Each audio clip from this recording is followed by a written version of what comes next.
teman-teman, kenalin aku Diwana Walsani dengan NIM 173 dari kelas 6D. Di sini saya akan menjelaskan sedikit tentang apa itu perkembangan kognitif dan pemerolehan bahasa kedua pada anak usia sekolah dasar dan 4 teori atau 4 keterampilan dalam bahasa Inggris. Simak videonya sama-sama ya. Bye-bye. Nah, yang pertama ada perkembangan kognitif pada anak usia sekolah dasar. Anak usia sekolah dasar sekitar usia 7-12 tahun berada pada tahap perkembangan yang disebut dengan operasional konkret menurut Jean Piaget. Pada tahap ini mereka mulai mampu berpikir logis tentang objek dan peristiwa yang nyata.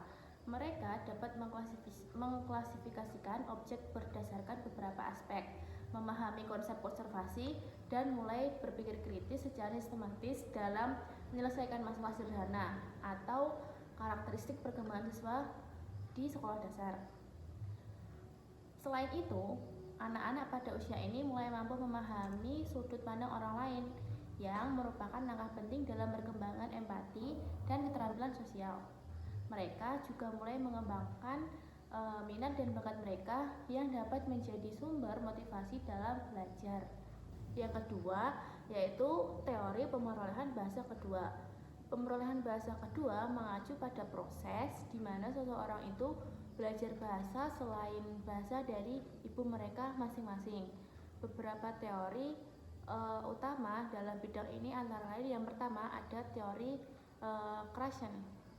Stephen Krashen mengemukakan 5 hipotesis yang termasuk input yang menyatakan bahwa pembelajaran bahasa kedua memperoleh bahasa ketika mereka memahami input yang sedikit di atas tingkat dari usia mereka saat ini atau biasanya dari TK lanjut ke sekolah dasar.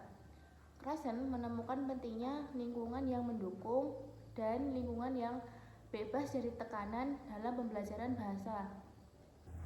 Yang kedua, ada teori dari Vygotsky. Lev Vygotsky menekankan peran interaksi sosial dalam perkembangan kognitif dan bahasa. Konsep Zone of Proximal Development atau ZPD menunjukkan bahwa anak belajar secara efektif ketika anak-anak sedang dibimbing oleh orang dewasa atau teman sebaya yang lebih mahir. Yang ketiga ada teori dari Piaget. Jean Piaget berpendapat bahwa perkembangan bahasa terkait erat dengan perkembangan kognitif. Anak-anak belajar bahasa sebagai bagian dari proses konstruksi pengetahuan mereka tentang dunia. Selanjutnya, keterkaitan dengan pembelajaran bahasa Inggris pada anak usia sekolah dasar. Menggabungkan pemahaman tentang perkembangan kognitif dan teori pemerolehan bahasa kedua dapat meningkatkan efektivitas pembelajaran bahasa Inggris pada usia anak sekolah dasar. Ada beberapa pendekatan. Yang pertama ada pendekatan kontekstual, menggunakan situasi nyata dan konteks yang relevan, membantu anak-anak memahami dan menggunakan bahasa Inggris secara lebih alami. Yang kedua, interaksi sosial.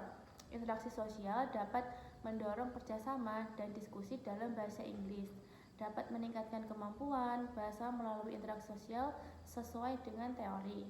Yang ketiga, ada input yang sesuai, memberikan materi yang sedikit lebih menantang dari tingkat kemampuan anak-anak seperti saat ini. Dapat mendorong juga yang seperti yang disarankan oleh Stephen Krashen, dapat mendorong perkembangan bahasa yang optimal. Yang terakhir ada aktivitas bermakna, mengintegrasikan permainan, lagu, dan aktivitas kreatif lainnya dapat membuat pembelajaran bahasa Inggris lebih menarik dan efektif bagi anak-anak. Dengan memahami karakteristik perkembangan kognitif anak usia sekolah dasar dan menerapkan teori pemerolehan bahasa kedua, pendidik dan orang tua dapat menciptakan lingkungan belajar bahasa Inggris yang menyenangkan, efektif, dan efisien bagi anak-anak. Nah, yang selanjutnya ada prinsip dan teori pengajaran 4 keterampilan dalam bahasa Inggris. Yang keterampilan itu harus dikembangkan secara seimbang, yaitu ada listening atau menyimak atau mendengarkan, yang kedua ada speaking atau berbicara, dan yang ketiga ada reading atau membaca, yang keempat writing atau menulis. Keempat perkembangan ini secara seimbang adalah kunci utama dalam penguasaan bahasa Inggris. Nah, kita masuk pada keterampilannya satu-satu. Yang pertama ada listening atau menyimak. Prinsip ini adalah meningkatkan kemampuan memahami bahasa lisan melalui berbagai sumber. Aktivitas yang dapat dilakukan pada tahap listening ini adalah seperti mendengarkan lagu, anak-anak berbahasa Inggris, dan menjawab pertanyaan sederhana tentang isi lagu yang didengarkan anak-anak tersebut. Yang kedua ada speaking atau berbicara. Prinsip ini mendorong siswa untuk aktif berbicara dalam bahasa Inggris dalam konteks bermakna. Aktivitas yang dapat mendukung pada tahap speaking ini adalah seperti melakukan percakapan sederhana tentang topik sehari-hari, seperti memperkenalkan diri atau menceritakan hobi, atau bisa juga menyebutkan benda-benda ataupun warna ataupun kesukaan mereka dalam bahasa Inggris.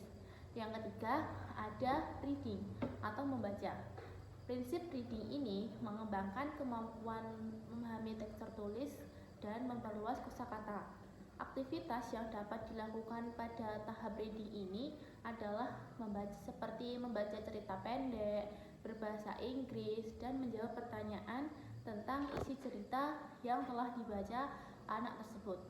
Dan yang terakhir, pada tahap terakhir ini ada writing atau menulis. Prinsip ini melatih siswa untuk mengekspresikan ide-ide mereka secara tertulis dengan terstruktur dan benar. Aktivitas yang dapat mendukung pada tahap writing ini adalah anak-anak dapat mencoba menulis deskripsi singkat tentang diri mereka sendiri, baik itu dari nama, alamat, kesukaan maupun hobi dan kesukaan mereka, atau menulis kartu ucapan sederhana seperti mengucapkan ulang tahun ataupun yang lainnya. Nah, itu tadi adalah video tentang perkembangan kognitif dan pemrograman bahasa kedua pada anak usia sekolah dasar, serta 4 tahap teori perkembangan dalam bahasa Inggris, yaitu ada writing, ada reading, ada listening, dan reading. Pesan untuk pendidik dan orang tua dalam mengajar anak-anaknya diharapkan dapat mengajar secara efektif dan seimbang sehingga